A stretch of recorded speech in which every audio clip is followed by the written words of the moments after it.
ஓம் சாய்ராம். ஓம் சாய்ராம். ஓம் சாய்ராம். அத்தியாயம் 11. சகுன பிரம்மமாக சாயி. டாக்டர் பண்டித்தின் வழிபாடு. ஹாஜி சிதிக் பால்கே. ஐம்பூதங்களின் மேல் பாபாவின் கட்டுப்பாடு. இந்த அத்தியாயத்தில் பிரம்மத்தின் அவதாரமான சகுன பிரம்மமான சாயியை விளக்குவோம். அவர் எங்கனம் வழிபடப்பட்டார், எங்கனம் அவர் பஞ்சபூதங்களை, இயற்கை சக்திகளை கட்டுப்படுத்தினார் என்பதை காண்போம். முதலாவது, சகுன பிரம்மமாக சாயி. கடவுளுக்கு அல்லது பிரம்மத்திற்கு இரண்டு விதமான வழிபாடுகள் உண்டு. ஒன்று அவதரிக்காத நிர்குண வழிபாடு, இரண்டு அவதரித்த சகுன வழிபாடு. இரண்டும் ஒரே பிரம்மத்தை குறித்தாலும் நிர்குணம் உருவமற்றது, சகுனம் உருவமுள்ளது. சிலர் முன்னதையும் சிலர் பின்னதையும் வழிபடுவதை விரும்புகிறார்கள். கீதையில் அத்தியாயம் 12 கூறியதைப் போன்று சகுன பிரம்ம வழிபாடு எளிதானதும் ஆரம்ப காலத்திற்கு உகந்ததும் ஆகும். மனிதனுக்கு உருவம் இருப்பதைப் போன்று உடம்பு, உணர்வுகள் முதலியன உருவத்துடன் கூடிய கடவுளை வழிபடுவது அவனுக்கு இயற்கையானதும் எளிதும் ஆகிறது. சகுன பிரம்மத்தை சில குறிப்பிட்ட காலக்கூறு வரை வணங்கினாலொழிய நமது அன்பும் பக்தியும் அபவிருத்தியுறாது. நாம் முன்னேறும் போது அது நம்மை நிர்குண பிரம்மத்தை வழிபட தியானிக்க இட்டு செல்கிறது. எனவே நாம் சகுன வழிபாட்டுடன் ஆரம்பிப்போமாக. உருவம், யாககுண்டம், தீ, ஒளி, சூரியன், நீர், பிராமணர் ஆகிய 7 பொருள்கள் வழிபாட்டுக்குரியவை. எனினும் சத்குருவே இவைகள் எல்லாவற்றை காட்டிலும் உயர்ந்தவர். பற்றின்மையின் அவதாரமும் முழு மனமார்ந்த தமது அடியவர்களின் உறவிடமுமான சாயியை இத்தருணத்தில் நினைவு கூறுவோமாக. அவர் மொழிகளில் நமக்குள்ள நம்பிக்கையே ஆசனமாகும். நமது சங்கல்பமாவது பூஜையை ஆரம்பிக்கும் போது சொல்லும் தெளிந்த தீர்மானம் நமது ஆசைகள் அனைத்தையும் உதறி தள்ளுதலாகும். சிலர் சாயி ஒரு பாகவத் பக்தர், கடவுளின் அடியவர் என்று கூறுகிறார். மற்றும் சிலர் மகாபகவத், பெரும் அடியவர் என்று பகிர்கின்றனர். ஆனால் நமக்கு அவர் கடவுளின் அவதாரமாவார். அவர் எல்லையற்ற அளவு மன்னிப்பவராகவும், கோபமற்றவராகவும், நேர்மையாளவராகவும், மென்மையாளவராகவும், சகிப்புத்தன்மை உடையவராகவும், உவமை கூற முடியாத அளவு திருப்தி உடையவராகவும் இருந்தார். அவர் உருவமுள்ளவராக தோன்றினாலும் உண்மையில் உருவமற்றவராகவும், உணர்ச்சி வேகமற்றவராகவும், பற்றற்றவராகவும், அந்தரங்கமாய் சுதந்திரமாகவும் இருந்தார். கங்கை நதி தான் கடலுக்கு செல்லும் வழியில் உஷ்ணத்தால் பாதிக்கப்பட்ட ஜீவராசிகளுக்கு குளிர்ச்சி அளித்து புது கிளர்ச்சியூட்டி பயிர்களுக்கும் மரங்களுக்கும் உயிரை அளித்து பலரின் தாகத்தையும் தணிக்கிறது. இதை போன்றே சாயி போன்ற புண்ணிய புருஷர்கள் ஆத்மாக்கள் வாழ்ந்து கொண்டிருக்கும் போதே அனைவருக்கும் துயராற்றி ஆறுதல் நல்கிறார்கள். கிருஷ்ண பரமாத்மாவும் ஞானி எனது ஆத்மா, எனது வாழும் உருவம், நான் அவரே எனது தூய வடிவம் என்று கூறியிருக்கிறார். சத்து, சித்து, ஆனந்தம் என அறியப்படும் இந்த விவரிக்க இயலாத ஆற்றல் அல்லது கடவுளின் சக்தியை ஷீரடியில் சாயி எனும் ரூபத்தில் அவதரித்தது. ஸ்ருதி தைரத்திய உபனிஷதம் பிரம்மத்தை ஆனந்தம் என விவரிக்கிறது. இதை நாம் தினந்தோறும் நூல்களில் படிக்கிறோம் அல்லது கேட்கிறோம். ஆனால் இப்பிரம்மத்தை அல்லது பேரானந்தத்தை சீரடியில் பக்த மகாஜனங்கள் அனுபவித்தார்கள். அனைவருக்கும் ஆதாரமாக அவருக்கு எவரிடத்திலிருந்தும் எந்த ஆதாரமும் தேவை இருக்கவில்லை. ஒரு சாக்கு துண்டையே எப்போதும் தமக்கு ஆசனமாக கொண்டிருந்தார். பக்தர்களால் அது ஒரு மெல்லிய மெத்தை கொண்டு மூடப்பட்டிருந்தது. அவர் சாய்ந்து கொள்ள முதுகிற்கு ஒரு திண்டும் அவர்களாலே வைக்கப்பட்டது. பாபா தமது அடியவர்களின் எண்ணங்களை மதித்தார்.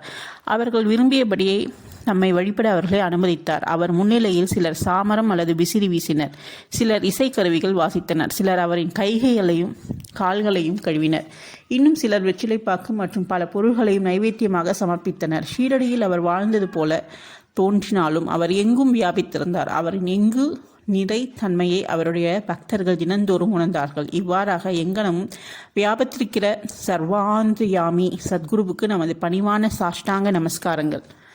அடுத்ததாக டாக்டர் பண்டித்தின் வழிபாடு. ஒருமுறை தாத்யா சாஹிப் நூல்கரின் நண்பரான டாக்டர் பண்டித் என்பவர் ஷீரடிக்கு பாபாவின் தரிசனத்துக்காக வந்தார். பாபாவை வணங்கிய பின் மசூதியில் அவர் சிறிது நேரம் அமர்ந்திருந்தார். பாபா அவரை தாதா பட் கேல்கரிடம் செல்லுமாறு பணித்தார். தாதா பட்டிடம் அவர் சென்றார். தாதா பட் அவரை நன்கு வரவேற்றார். தாதா பட் பூஜைக்காக தமது வீட்டை விட்டு புறப்பட்டார். அவருடன் டாக்டர் பண்டித்தும் சென்றார். தாதாபட் பாபாவை வழிபாடு செய்தார். இது காரும் எவரும் பாபாவின் நெற்றிக்கு சந்தனம் பூச துணிந்ததில்லை. மஹால் சாபதி மட்டுமே பாபாவின் கழுத்தில் சந்தனம் பூசுவது வழக்கம்.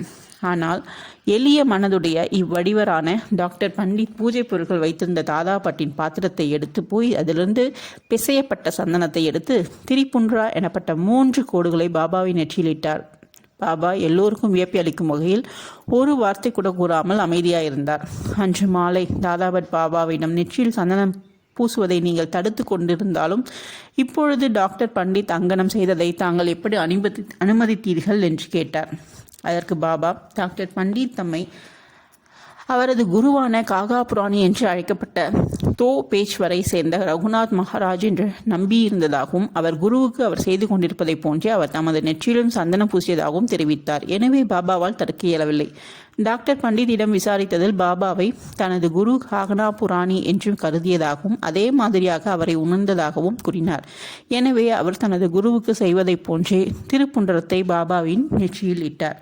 பக்தர்கள் விரும்பியவாறே தம்மை வழிபட பாபா அவர்களை அனுமதித்தார். எனினும் சில சமயங்களில் அவர் வினோதமான முறையில் நடந்து கொண்டார். சில சமயங்களில் பூஜை தட்டை தூக்கி எறிந்து சீற்றமே அவதரித்தது போல நின்றிருப்பார்.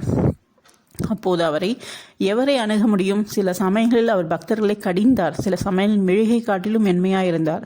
சாந்தத்துக்கும் மன்னிப்புக்குத்தமான ஒரு உருவமாயிருந்தார். கோபத்தால் அவர் குலுங்குவது போல தோன்றினாலும் அவரது சிவந்த கண்கள் சுற்றி சுற்றி உருண்டாலும் அவர் அந்தரங்கமான பாசத்தின் தாயன்பு உடையவராகவும் இருந்தார். உடனே தமது அடியவர்களை கூப்பிட்டு அவர்களிடம் தாம் ஒருபோதும் கோபமாக இருந்ததே இல்லை என கூறி தாயாக தங்களது குழந்தைகளை உதைத்தார்களானால் கடலானது ஆறுகளை புறக்கணித்ததென்றால் தாமும் அடியவர்களின் நலன்களை அலட்சியம் செய்வேன் எனவும் பகர்ந்தார்.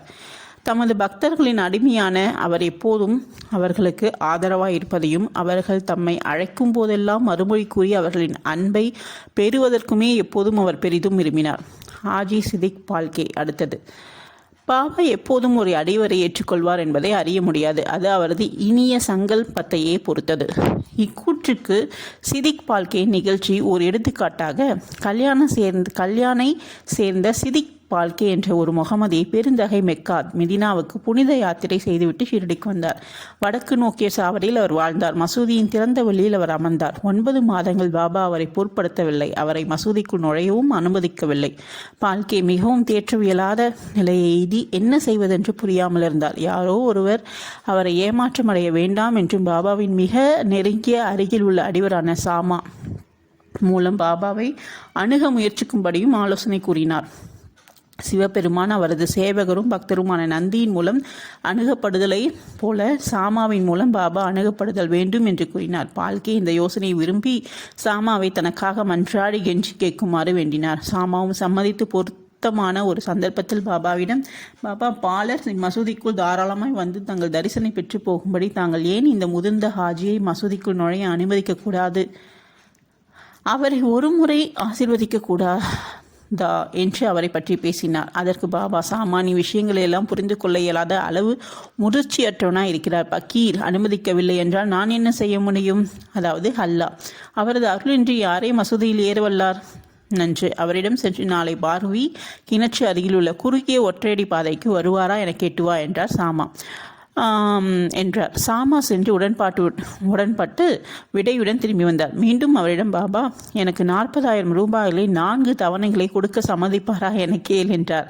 சாமா சென்று 40 லட்சம் ரூபாய் கூட தர அவர் சம்மதிப்பதான பதிலுடன் திரும்பி வந்தார். மீண்டும் பாபா, நாங்கள் ஒரு ஆட்டை மசூதியில் வெட்டப் போகிறோம். அவரை அதன் மாமிசம், தொடை, கொட்டை அவைகளை எது வேண்டும் என கேள் என்று கூறினார். ஹாஜி பாபாவின் கோலம்பாவிலிருந்து, அதாவது மண்பாண்டத்திலிருந்து ஏதாவது ஒரு சிறு துணுக்கை பெற்றுக்கொள்வதிலே மகிழ்வதாகவும் சாமா பதில் கொண்டு வந்தார். இதை கேட்டு பாபா உணர்ச்சி வசப்பட்டு தமது கையால் மட்கூஜாக்களையும் கோலாம்பாவையும் விட்டிருந்துவிட்டு நேராக ஹாஜியிடம் சென்று தனது கஃப்னியை கைகளால் பிடித்து கொண்டு, ஏன் உன்னை நீயே தற்பெருமைப்படுத்தி உயர்வாக கற்பனை செய்து கொண்டு முதிர்ந்த ஹாஜியை போல் பாவனை செய்து கொண்டிருக்கிறாய்? குரானை நீ விதமாகத்தான் கற்றுணர்ந்தாயா? நீ உனது மெக்கா தலையாத்திரை குறித்து பெருமை கொள்கிறாய், ஆனால் நீ என்னை அறியப்படவில்லை என்றார். இவ்வாறு கடிந்து கொள்ளப்பட்டதும் ஹாஜி குழப்பமடைந்தார். பாபா பின்னர் மசூதிக்கு சென்று ஒரு கூடை மாம்பழங்களை வாங்கி ஹாஜிக்கு கொடுத்து அனுப்பினார். பின்னர் மீண்டும் ஹாஜி எடுத்து சென்று தம் பையிலிருந்து 55 ரூபாயை ஹாஜியின் கைகளில் கொடுத்தார். அதிலிருந்து பாபா ஹாஜியை விரும்பினார். உணவுக்கு அவரை அழைத்தார். பாபா ஹாஜியை விரும்பிய போதெல்லாம் மசூதியில் வந்தார். பாபா சில சமயங்களில் அவருக்கு சில ரூபாய்கள் அளித்தார். இவ்வாறாக பாபாவின் தர்பாரில் ஹாஜியும் சேர்க்கப்பட்டார். அடுத்ததாக பஞ்சபூதங்கள் மேல் பாபாவின் கட்டுப்பாடு. பஞ்சபூதங்களின் மேல் பாபாவின் ஆணைக்கு உதாரணமாக 2 நிகழ்ச்சிகளை கூறி இந்த அத்தியாயத்தை முடிப்போம். ஒரு நாள் மாலை நேரத்தில் சீரடியில் பயங்கரமாக புயல் வீசியது. கருமேகங்களால் வானம் திரையிடப்பட்டிருந்தது. காற்று பலமாக வீசத் தொடங்கியது. மேகங்கள் கர்ஜித்து மின்னல் பளிச்சிட்டது. மழை வெள்ளமாய் பொழியத் தொடங்கியது. சிறிது நேரத்தில் அவ்விடம் முழுவதும் வெள்ளக்காடாகியது. சீரடியிலிருந்து சர்வ ஜந்துக்களும் பறவைகளும் மிருகங்களும் மனிதர்களும் பயங்கர பீதி அடைந்து திரளாக மசூதியில் தஞ்சமடைந்தனர். ஷீரடியில் பல கிராம தேவதைகள் இருக்கின்றன. ஆனால் அவைகளில் எவையும் அவர்களின் உதவிக்கு வரவில்லை. எனவே அவர்கள் எல்லோரும் தங்களது பக்தியின் பால் பற்று மீதூறும் தங்களது கடவுளான பாபாவை அவர் குறுக்கிட்டு புயலை தணிக்க வேண்டினார். பாபா மிகவும் மனது உருங்கினார்.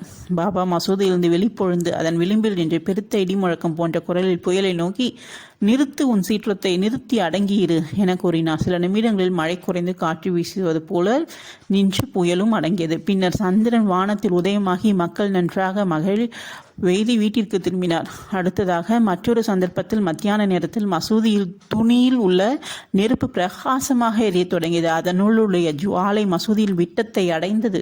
மசூதியில் அமர்ந்திருந்த மக்களுக்கு என்ன செய்வதென்றே புரியவில்லை. தண்ணீரை அதன் மீது ஊற்றும்படியோ அல்லது ஜுவாலையை தணிப்பதற்கு வேறு எதுவும் செய்யும்படியாக பாபாவை கேட்க அவர்களுக்கு துணிவு வரவில்லை. ஆனால் சிறிது நேரத்தில் பாபா என்ன நிகழ்ந்து கொண்டிருக்கிறது என்பதை உணர தலைப்பட்டார். தமது சட்காவை எடுத்து முன்னுள் ஒரு தூணின் மீது ஓங்கி அடித்து, கீழிறங்கு, அமைதியாயிரு என்றார். ஒவ்வொரு தடியின் அடிக்கும் ஜுவாலை கீழிறங்கி தொடங்கி சில நிமிடங்களில் குறைந்த துணி அமைதியாகவும் சாதாரணமாகவும் ஆகியது. இதுவே நமது சாயி கடவுளின் அவதாரமாகும். தம் முன் விழுந்து பணிந்து சரணாகதி அடைந்த எந்த மனிதரையும் அவர் ஆசீர்வதிக்கிறார். தினந்தோறும் பக்தியுடனும் இவ்வத்தியாயத்தை படிப்பவர்கள் எல்லா கேடுகளிலிருந்தும் விடுபடுவார். இது மட்டுமன்று, எப்போதும் சாயின் மேல் பக்தியுடையவராகவும் அன்புடையவராகவும் இருந்து வெகு விரைவில் கடவுள் காட்சியை பெறுவார். எல்லா ஆசைகளும் நிறைவேறி முடிவில் இவ்வாறாக உயர்நிலை எய்துவார். ஓம் சாய்ராம், ஓம் சாய்ராம், ஓம் சாய்ராம். ஸ்ரீ சாயியை பணிக. அனைவருக்கும் சாந்தி நிலவட்டும். அடுத்த அத்தியாயத்தில் சந்திப்போம். நன்றி.